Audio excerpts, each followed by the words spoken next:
My name is Daniel Reeves. I was born in 1987 in a small town outside Manchester, England. I used to think my life was simple: a stable job, quiet evenings, and a vague sense that the world was predictable. I worked as a data analyst for a cybersecurity firm called Ecliptic Systems. We handled digital security for private corporations and research groups across Europe. My job was mostly routine: decrypting logs, analyzing breach patterns, generating reports. Until November 12th, 2023. That date changed everything. That morning, I was assigned to investigate a potential data leak for one of our long-term clients, Novian Biotech, a medical research conglomerate based in Geneva. Their network had registered irregular packet activity on a closed channel. When I started digging, I discovered an encrypted folder labeled archive_1977. I thought it was just legacy data, maybe old lab notes or archive patents. But when I opened the first file, my terminal flickered. The contents were strange. A list of over 400 names, each followed by coded annotations and a small triangle symbol beside certain entries. Some names I recognized: government advisors, scientists from CERN, even two journalists who had mysteriously disappeared decades ago.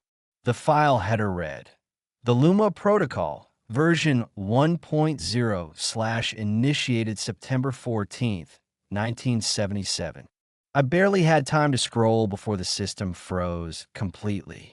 The connection dropped, my screen turned black, and within seconds, the server crashed across the entire network. I called IT, but before anyone responded, my supervisor Mark stormed into my office. His face was pale, his hands trembling slightly. He told me to shut everything down immediately. "Daniel," he said, "you didn't see that file. It's not part of your audit." When I asked who had authorized its classification, he hesitated for several seconds before whispering, "It's above our clearance level. External oversight. Don't ask questions." Then he told me to take a few days off for my own good. That phrase stuck with me. That night, I couldn't sleep. My mind kept replaying the symbols, the names, the strange title. I searched the web, the dark web, even old academic databases for Luma Protocol. Nothing. Not a single mention. No archived papers. No conspiracy threads. No corporate documents. It was like the phrase had been erased from existence. The next morning, when I arrived at work, my access card didn't work. HR told me my contract had been terminated for breach of data integrity. My desk was cleared out, my credentials deleted. Mark avoided me completely. I called him later, but he didn't answer. Instead, I received a text from an unknown number. "You were warned. Stop digging." For the next week, strange things started happening. My emails bounced back undelivered. My phone battery died whenever I tried to record or take photos. Once outside my flat, I noticed a black sedan parked across the street. It was there again the following night and the night after that. Always the same two silhouettes inside. No Platz, no movement, just watching. I told myself it was paranoia, stress from losing my job, but the feeling in my gut said otherwise. On November 20th, an anonymous message appeared in my private inbox. No sender, no subject, only one line of text: "If you value your life, stay away from Geneva." Attached was a photo, taken at night, of a vast complex surrounded by fences. In the corner of the image was the Novian Biotech logo. I ran a reverse image search. Nothing. Metadata showed it had been taken just 2 hours earlier, local time in Switzerland. Someone there had sent it. Someone who knew I had seen the file. The next day, I received a call from an old colleague, Laura, who'd left Ecliptic months earlier. Her voice was shaky. She said, "They're deleting records, Daniel. Every trace of that project. Whole drive's gone. Even backup tapes." When I asked her who they were, she went silent for several seconds. then whispered, "It's not just Novian. It's international. It started before any of us were born." The call ended abruptly. When I tried calling her back, her number was disconnected. That was the breaking point. I packed a bag, withdrew my savings, and booked a one-way flight to Geneva. I didn't tell anyone. I didn't even know what I was looking for, only that something was hidden beneath that city, something connected to that 1977 document. I wasn't chasing money or revenge. I was chasing the truth. But as I would soon learn, the truth doesn't want to be found. It hides itself behind power, secrecy, and fear. And once you start looking, it looks back at you. I arrived in Geneva on the morning of November 23rd, 2023. The sky was low and gray, heavy with fog that clung to the streets like smoke. The air smelled faintly metallic, almost artificial. I rented a small room near the Rue de Bains district, an old building with flickering hallway lights and a window that overlooked the river. My plan was simple: find a Novian biotech facility from the photo and figure out what the Luma protocol really was. But from the moment I landed, I felt watched. Not just in the usual paranoid way. This was different. People seemed to notice me before I even made eye contact. My phone kept turning on by itself, screen lighting up in the dark, showing timestamps from times I knew I hadn't touched it. That first night, I tried to rest, but around 2:15 a.m., I heard a faint hum coming from outside. Low, steady, mechanical. I looked through the window and saw a faint blue pulse rising above the horizon, just beyond the industrial sector. It wasn't lightning. It pulsed rhythmically like a heartbeat.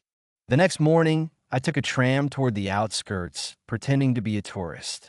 Geneva is clean, orderly, predictable. But as I moved closer to the industrial zone, something shifted. The streets grew emptier, cameras more frequent. Signs displayed the Novian logo everywhere, usually accompanied by slogans like "Light Beyond Matter" or "Humanity's Next Threshold." I reached a point where the tram line ended, near a tall perimeter fence topped with silent cameras. Behind it, a wide complex of mirrored glass and concrete.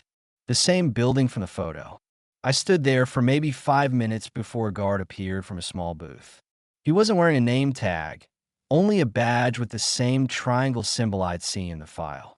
"Restricted area," he said in perfect English. His voice had no emotion. I nodded and left, pretending to take pictures of the nearby hills. But I could feel his gaze following me until I turned the corner. That evening, I checked local archives at the university library. There were no public records of Novian before 1981, as if the company had materialized out of thin air. Yet I found an old newspaper scan from September 1977, the same date from the file. It mentioned a blackout across western Switzerland caused by a research accident near Geneva. No names, no details, but one witness quoted a strange phrase: "The light turned inside out." When I looked up from the screen, I noticed a woman sitting across the reading room. She was staring at me, not even pretending to read. When I stood to leave, she followed. I went through 3 different tram lines, circled blocks, even cut through a market. She was still there. Finally, I confronted her outside the university gates. "Who are you?" I asked. She didn't answer. She just said, "If you're looking for the truth, don't go alone," and handed me a folded note before walking away. The note contained an address, Chemin de la Versus 14. No city district, no explanation. I went there the next day. It was an abandoned observatory on the edge of the forest, about 30 minutes from the city. Inside, the air smelled of dust and ozone. Scattered papers covered the floor, and in the corner stood an old projector, still warm, though the place looked untouched for years. On a table lay a stack of photographs, satellite images of the Geneva basin taken decades apart. In each one, the same circular distortion appeared, faintly glowing, right where the Novian facility now stood. I turned on the projector. It displayed footage of scientists speaking German and French, discussing something called Luma field anomalies. The audio was fragmented, but one sentence stood out clearly. It wasn't supposed to react to human presence. Then the image froze, and the hum returned, faint at first, then louder, as if it were coming from beneath the floor. I backed away, but the sound seemed to move with me. My phone flickered again, showing an incoming call from an unknown number. I answered. A distorted voice said, "They opened it again. Leave Geneva now." Then silence. I ran outside, breath visible in the cold night air, the fog thicker than before. For a brief moment, I looked back at the observatory and saw a faint blue glow leaking from the windows, the same pulse I'd seen days earlier. I didn't know what they had opened or why, but I knew this. The Luma protocol wasn't just data. It was something alive, something that shouldn't exist. The days that followed blurred together. I stopped keeping track of time because the nights in Geneva no longer felt separate from the days. The blue glow appeared every evening now, always around 2 a.m., always pulsing in the same rhythm, as if marking some invisible cycle. I tried to leave the city once. At the airport, the ticket system failed and my passport was flagged for verification. Two uniformed men escorted me to a private room, asked meaningless questions, and then released me without explanation. When I came back to my hotel, someone had been inside. My things were rearranged, and the note the woman had given me, the address of the observatory, was gone. Only one thing was left on the bed, a USB drive with a small triangle etched on its side. Against every instinct, I plugged it into my laptop. It contained a single file, Luma_protocol_V3_2023 to MP4. The video showed a dark underground chamber with metallic walls, faintly illuminated by the same blue light. A group of researchers in protective suits stood around a suspended object, a sphere of pure luminescence, about a meter wide, floating in midair. Its surface wasn't solid or gaseous. It looked like liquid light folding into itself. The scientists were measuring energy fluctuations, talking in French. One of them said, "Stabilite absolute impossible. Le champ apprend. Absolute stability is impossible. The field learns."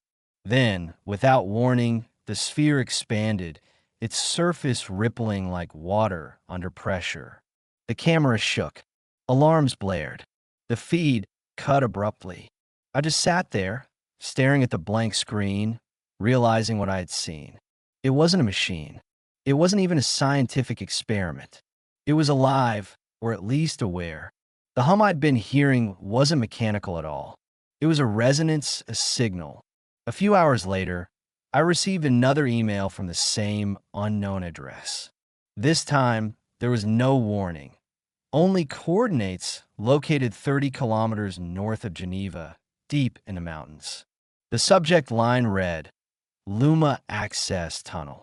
I rented a car and drove there before dawn.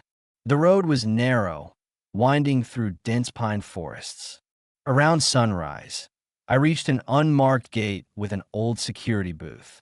The cameras looked dead, but the gate was slightly open. I stepped inside. The path led to a series of concrete tunnels descending into the rock. The deeper I went, the stronger the hum became. It vibrated through my chest, syncing with my heartbeat. After several minutes, I reached a large chamber filled with rusted equipment and collapsed scaffolding. In the center stood a metal door, old, reinforced, with a biometric panel next to it. The panel was active, glowing faintly blue. I hesitated, then pressed my hand against it. To my shock, the panel recognized me. A soft chime, then the door unlocked. I don't know how. Inside, the air was dense, almost heavy, filled with static electricity. Cables snaked across the walls, connecting to a massive containment unit at the far end of the room. Behind a layer of transparent material, the same luminous field pulsed gently, shifting in color like an aurora trapped in glass. For a moment, I forgot fear. I felt drawn to it. It was beautiful in an impossible way, as if every wavelength of light was folded into one perfect frequency. But as I stepped closer, I began to hear something underneath the hum. Faint whispers layered, overlapping in dozens of languages. Some I didn't recognize. My vision blurred, and images flashed through my mind. Faces, cities, moments that didn't belong to me. It felt like the field was showing me something, trying to communicate. Then just as suddenly, alarms erupted around me. Red lights flashed. The containment glass cracked, a thin line spreading across its surface like a spiderweb. The hum turned into a roar. I stumbled back, grabbing my phone, trying to record, but the screen went black, battery dead instantly. The cracks widened, and from within the light, something emerged, not solid, not human, but a shape, fluid and shifting, as if made from living light. For a split second, it looked at me. I felt it look at me. And then everything went white. I woke up hours later outside the tunnel, lying in the snow. My clothes were scorched, my watch frozen at 2:14 a.m. The gate behind me was sealed shut. There was no sign of the facility, no trace of the tunnel, just forest. I checked my phone again. The date had jumped forward 2 days. I had lost 48 hours. I didn't know how I got out or what had happened inside. But from that night on, I started hearing the hum even when everything was silent. Sometimes it came through walls, sometimes from inside my own thoughts. And every time I closed my eyes, I saw that light, folding, breathing, watching me back. When I woke up in that forest, I thought the worst was over. I was wrong. The following weeks blurred together like fragments of a fever dream. I checked into a cheap hostel near Lausanne under a fake name. My reflection in the mirror looked older, eyes darker, skin paler, as if something had drained the color from me. But it wasn't just fatigue. Something inside me had changed. At first, it was small things. My phone, even when powered off, flickered when I walked past. Streetlights dimmed for a split second when I looked directly at them. I told myself it was stress, trauma, anything that made sense. But then came the dreams, vivid, endless sequences of light bending, whispering voices repeating fragments of data, numbers, coordinates. I'd wake up drenched in sweat, with the hum vibrating faintly in the air, even though no devices were nearby. On December 3rd, I tried to contact Laura again. Her old number connected, but the voice that answered wasn't hers. It sounded synthetic, layered, almost like multiple voices speaking at once. It said one sentence, "You've been marked, Daniel." Then the line went dead. That same night, I saw the black sedan again, parked across the street. 2 men sat inside, motionless, just like before. But this time, when I blinked, they were gone, completely gone, as if they'd never been there. I started keeping notes, drawing the symbols I'd seen inside the facility, writing down the numbers from my dreams. While I compared them, I realized they weren't random. They formed a pattern, coordinates stretching across the globe, from Geneva to Buenos Aires, from Tokyo to Alaska. Each location corresponded to a known Novian facility. It wasn't just one experiment. It was a network. The Luma protocol wasn't a single project. It was a system, a global one. I tried to send this information to a journalist I trusted in London. 2 days later, his email bounced back with a message that read, "Recipient no longer exists." The next morning, news broke that he had died in a car accident near his home. No witnesses, no investigation. That's when I stopped trying to share what I knew. The light had marked me somehow, and whoever controlled it was erasing anyone who got close. But even that didn't explain what was happening to me physically. Sometimes when I stood near electronic screens, static patterns formed into shapes, faces, eyes, brief flashes of places I'd never seen. My heartbeat synchronized with the same pulse I'd felt inside the chamber, a steady rhythm that didn't belong to me anymore. Once, during a storm, I touched a metal railing and blue light sparked beneath my skin. Not electricity, it was the same hue, the same impossible glow. For a moment, I felt weightless, connected to everything, and then it was gone, leaving only nausea and burning pain in my chest. I don't know if it was the field trying to communicate again, or if it was just the after effect of being too close to it. Either way, I realized I wasn't the same person who had opened that file weeks ago. On December 21st, I decided to return to the mountains where it all began. The snow was heavier now, covering the path where the tunnel once stood. But when I reached the clearing, I felt the hum again, faint but constant beneath the ground. The light was still there, buried, waiting. I set up a small recorder and spoke everything I knew, every detail, every date, every name, and left the device in the snow, hoping someone would find it if I disappeared. Because by then, I had started to understand what the Luma protocol really was. It wasn't an experiment gone wrong. It was communication, an attempt to connect with something beyond the limits of matter, beyond human perception. And they had succeeded. The light wasn't just reacting to observation. It was learning from it, using us as part of its design. The last night I spent in that forest, I felt it one more time, a wave of warmth spreading through the cold air, followed by a voice inside my head, clear and calm. You see us now. You are part of it. Then silence. No, no glow. Just the snow falling quietly around me. I don't know how long I stood there before dawn came. Now, months later, I live under a different name. I move often, never stay in one place long.